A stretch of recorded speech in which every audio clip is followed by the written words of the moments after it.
Здравейте! В това видео ще говорим за латерални загадки. Какво представляват и защо са полезни за развиване на креативността? Думата лателарен идва от латински laterалис, което означава страничен.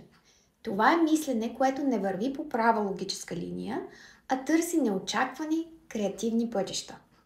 Латералните загадки тренират точно това – умението да мислим извън стандартните рамки. Това е ключово за креативността, особено в работна среда, където често се сблъскваме с нови и комплексни проблеми. Ето ви две загадки, с които можете да си раздвижите ума. Първата. Един човек живее на 10-ти етаж. Всеки ден слиза с асансьора до партера. После се качва с асансьора само до 7-ми етаж и изкачва останалото пеша. Но в дните, когато вали, се качва с асансьора директно до 10-ти етаж. Защо? Загадка номер 2. Годината е 1995.